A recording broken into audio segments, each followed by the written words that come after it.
Hey, yo, yo, yo, yo, yo, yo. Yeah.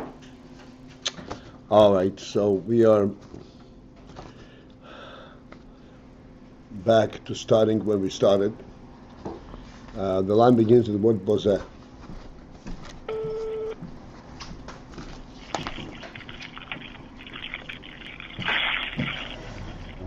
Somebody did not mute their phone.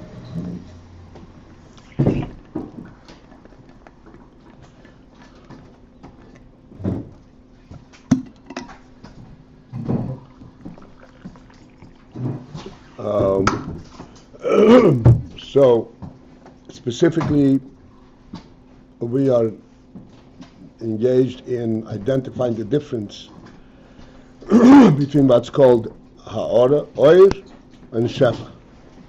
Two distinct methods, manners of hashpah, of relationship of a mashpia and a mushpa. One is called oir and one is called shefa.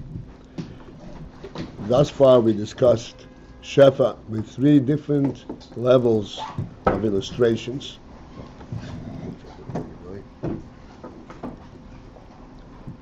But the principle is that in shefa there is an element of the mashpia, meaning to say there is some element that is part and parcel of the very basic reality of the mashpia. It gives him a piece of himself, essentially, in shefa. Whether this is in the throw of the stone, clearly it is in the case of the water flow, the throw of the stone, or even in the case of seichel. In seichel too, as we pointed out, he is giving him a piece of his own seichel, even though it's only the ha'ora of the seichel, but it's the reality itself of that ha'ora. Meaning to say, as we discussed, that reality stands on its own in a certain sense. There's a certain element in that hashpah that is self-substantiating. Now we continue with the oil, which already started, but very minimally. Avol oir hu ha'ora levad. Oir, on the other hand, which means the manner of relationship and effect from the source unto its recipient, that is called oir. That there, what comes from the mashpia, from the source, is a ha'ora lavad, is only a ha'ora.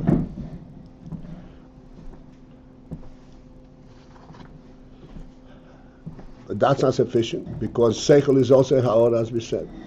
But this is a ha'ora lavad, she'ein boi min ha'etzem, in which there is not of the etzem. There is not an etzem element. He is not giving him a piece of himself, of that which constitutes the etzem. He is giving him only the effect of the fact that there is the etzem. That's called the ha'ora. I'm here, but not of what I consist in.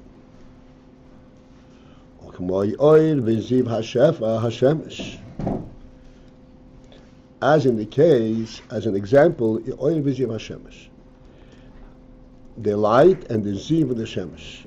Yesterday I went through this, and I decided not to stop to identify the difference between these two references. But now I'd like to do that so we understand the implication of this. Sorry, which line are we? The line that begins with bozeh. It's a few lines below the middle of the page. Okay, I got it. Yeah. So, oil v'ziv hashemesh.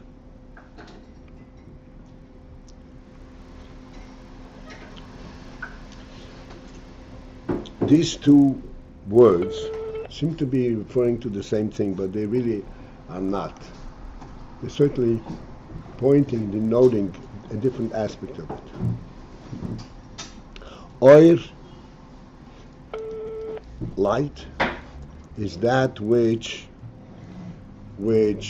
emanates and reaches to all kinds of distances, like the sunlight that reaches us from millions of miles away. Ziv, on the other hand, Ziv means the shine. It is difficult to find the word in English that would clearly point to this, because the language is just not geared for those finer elements. I don't know if anybody ever thought of the difference. In the Shemesh there are two things. There is the oil as it is affecting the whole world, and there is its own shine, reflecting the fact that it is a bright star, a bright entity.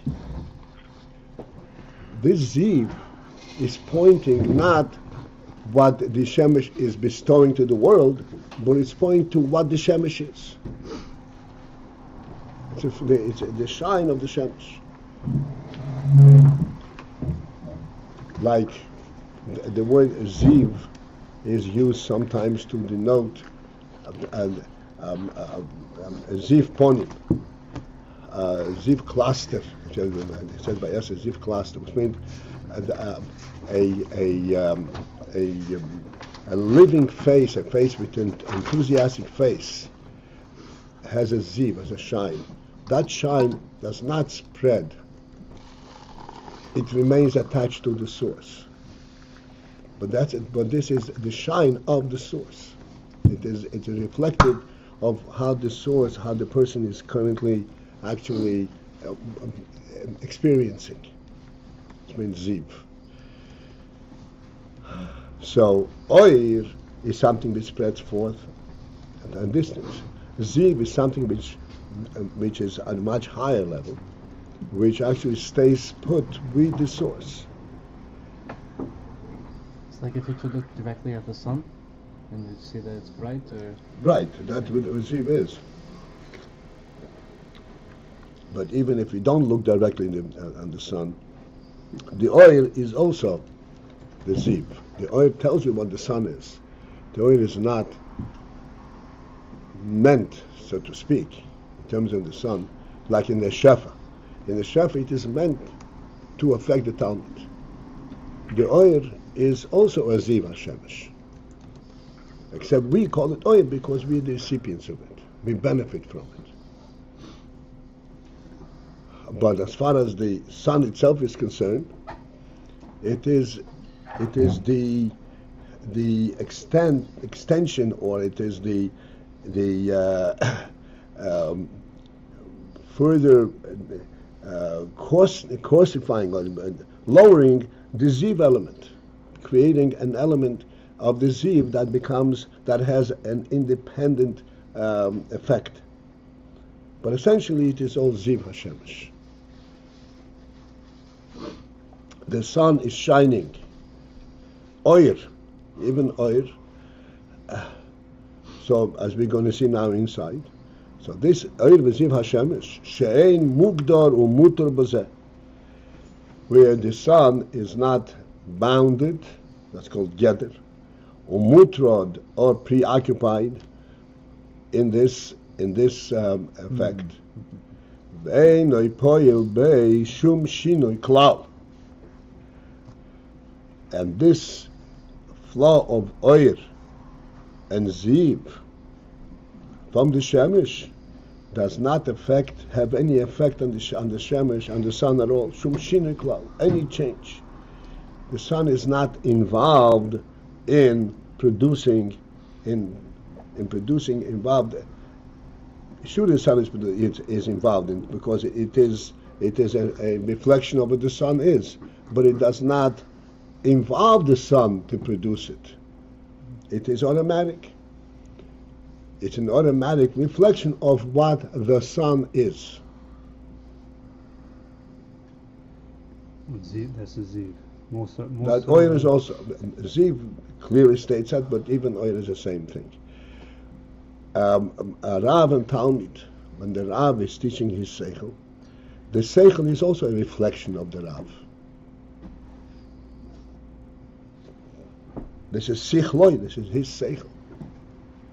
But that Seichel would not become Shefa, would not be seen externally unless the Rav intentionally produces it. When the Rav becomes mugdor, becomes bounded by this activity to produce a Seichel. That which the Rav is unto himself, he don't see. There's no Shefa, no production from that. The sun, the oil visive of the sun, is also a reflection of what the sun is. But that reflection comes and has an external effect. Without, unbeknownst to the sun, in a sense. The sun is not changed by whether the oil reaches out and affects the earth or it doesn't.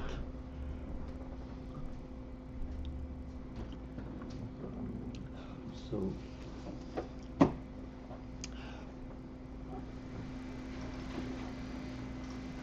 the Zohar says, "Vayde memalel aludin loshon." Woe is to one who speaks unto ears do not hear. Which means that if a Rav is teaching, giving off a seichel, but he doesn't have ears that absorb what he is teaching, it's very painful for the Rav. And the effect of his teaching, this is part of that which he has put into the effect of his teaching more than in the seichel itself. In the seichel, this is something which he is working out for himself.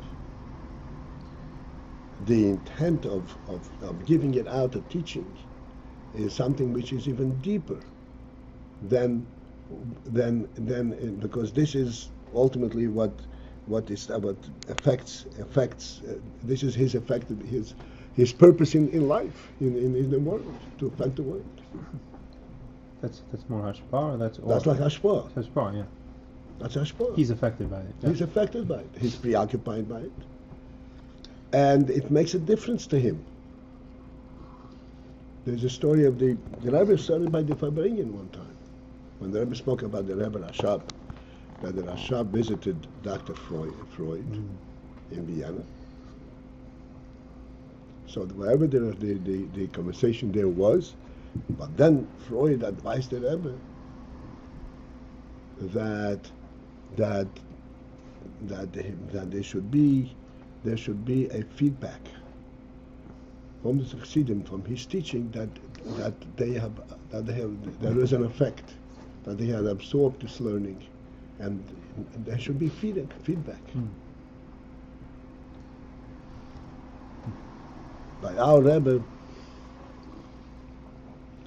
at a certain point in time, these the taping and recording, this actually developed in very recent years.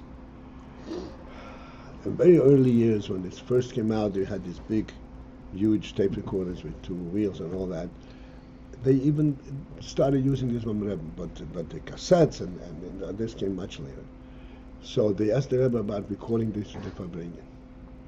The Rebbe said, okay, but there should be Chazorah regardless.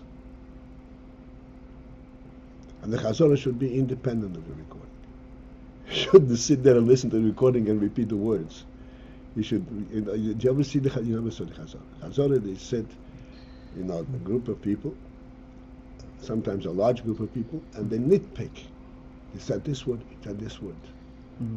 He said this word before this word before this word. Until they put this Sikha back together the way the Rebbe gave it. Mm-hmm. That's Chazorah. Mm-hmm. So going back to what you were saying, we're saying the seichel is a reflection of the Rav, of who he is, Seichel is definitely. and that's Ziv. And then when he produces seichel, it's or and No, shefa. no, no. Both producing is both the oil and the ziv. In other words, when he is learning to himself, you don't see anything. It's not part of his, not part of his hashpor. If you see him preoccupied in his seichel, yeah, there is a certain effect, but it's not a hashpor in the sense that you have to be very sensitive to see it. But you see, you're looking at the Rav himself, like we mentioned many times, need the kesem shine. You know what you're looking at. But the shefa, this is an important thing. This is an important thing with.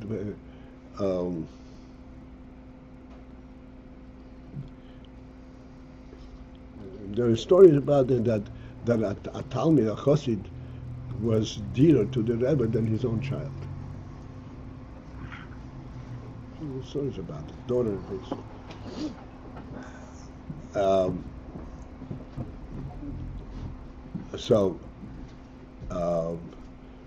There, the Rav actually puts an enormous effort, personal input, into the singing of the Shabbat, of the.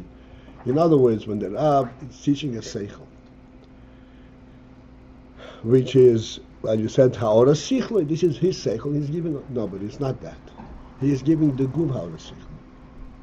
His element, his effort is not just to reflect what I thought, but to give it so that something is given, so that the recipient actually is affected. He is aiming to affect his seichel, not just to give off his seichel.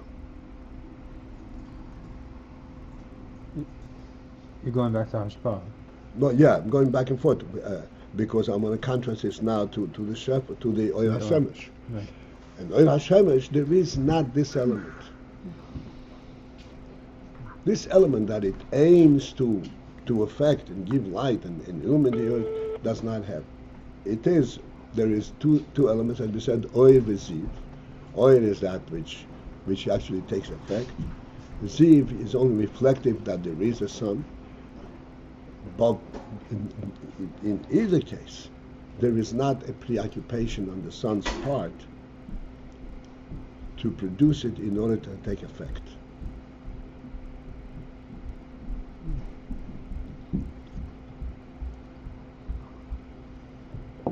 This is the method of hashpah, what's called oir.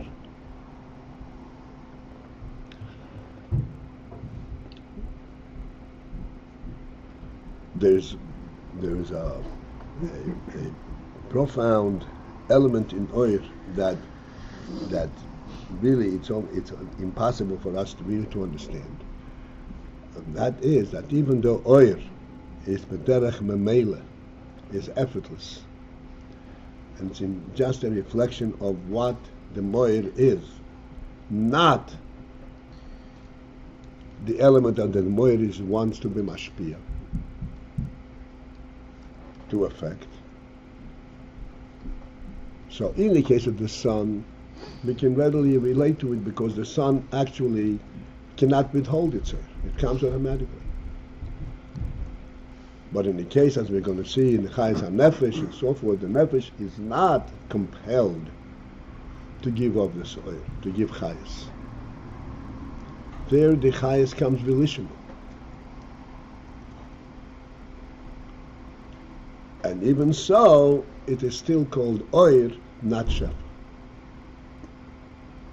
There we'll have a real challenge to understand how that is, how we can focus in on that. But even there, we have to understand that oil, the principle of oil is that it is b'derech mamela.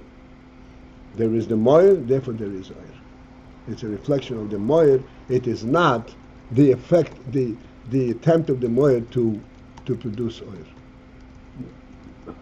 There isn't that element. Okay, let's look inside now.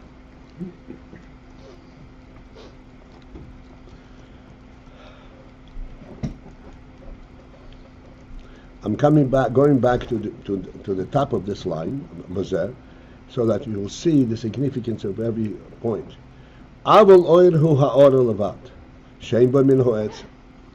It's only ha'ora in which there is not of the etz, which means when there is a decision on part of the etzem to be mashpia, that is part of the etzem.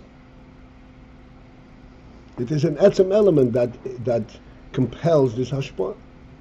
When it comes, it's a ha'ora levad. There is not in this ha'ora any etzem element. He doesn't care what happens to the ha'ora.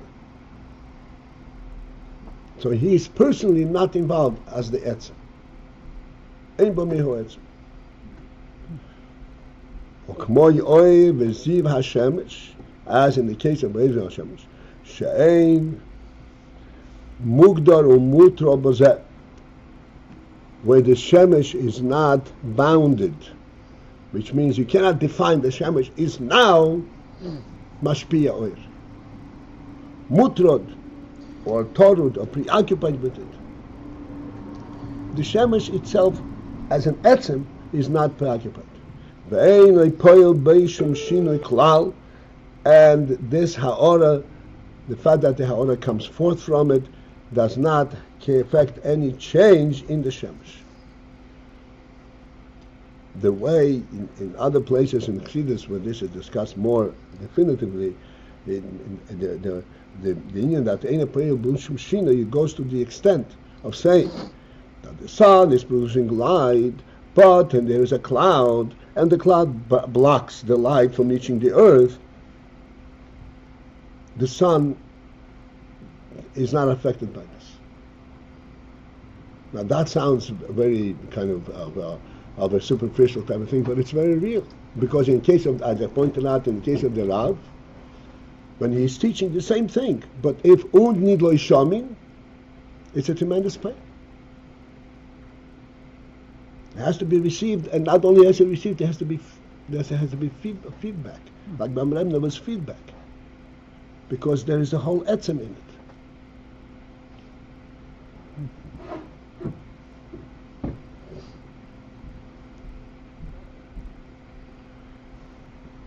And the reason that by the shemesh, for example, or in the case of oil, the reason that element is because the hashpah is only a ha'or. It's not a shefa. He's not giving him part of what he is made up of. It's only a ha'or of that.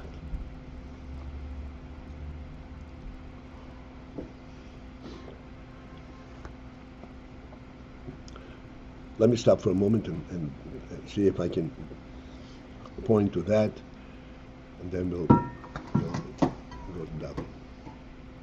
What is the pshat? It's a ha'or. The light of shemesh is light. Shemesh is bright.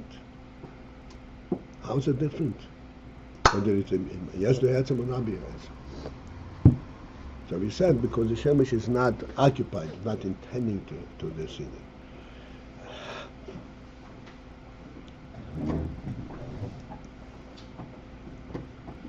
And by the Seichel Horav, so by the Seichel Horav, there are two distinct elements. There is the Sichloi, the way the Rav understands it to himself, and the reason why he understands it to him got into the Seichel. That's his own thing. Then there is the Ayin that brought about that he wants to be mashpia the seichel.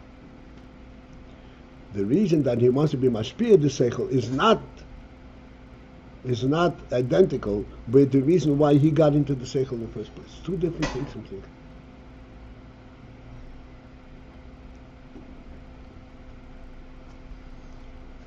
And as far as in times of the way the Rav understands it to himself is also in a totally different way.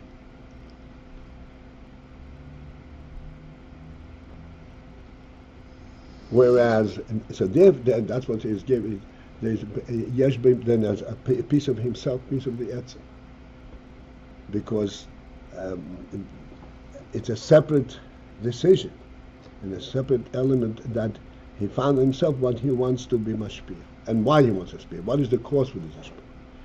What is in the case of ha'ora? There isn't a separate entity what he wants and why he wants to be mayor. It is just that he does not conceal his presence. What he is unto himself and what shows externally is exactly the same thing. There isn't a separate effort to produce something different than what he is unto himself. That's meant ha'olam levad. This is why it's b'derech mamela. In the case of the hashpos ha'seichel, it's a completely different story. As it's explained many times, again, this is very briefly brought down. In order for the Rav to be mashpia, he has to completely transform his seichel, completely in different level. And he has to come down to the point where he does not understand, as we're going to actually learn later on. It's a whole effort, not only effort in the hashpah, but it is finding the seichel that he wants to be mashpia. It's not the same seichel that he announced unto himself. Even though it is drawn from there, but it's a complete new creation. Why does he do it? Because there's an etzem element in him that he wants to do it. Not his seichel is not what compels him to be mashpia. Mm-hmm. It is his essence that was compelled. There's an etzem element. Why does a person throw a rock? Because he has a hand and is able to throw? He throws a rock because he wants to reach a certain target. Completely unrelated, indirectly, to the fact that he has a hand and is able to throw.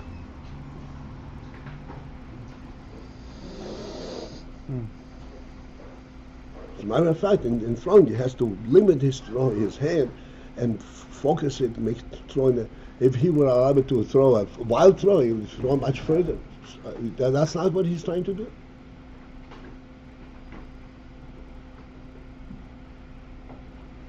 He has to concentrate, he has to discipline his arm to make this throw. It's a completely different thing. This is it for this morning. Go to. I will try and start davening the paper down.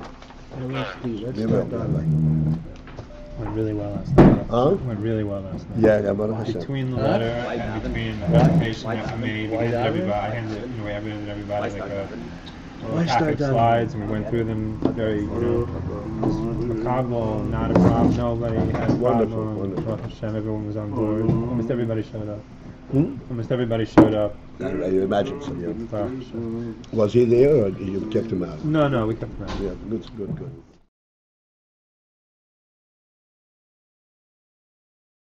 Oh, yeah.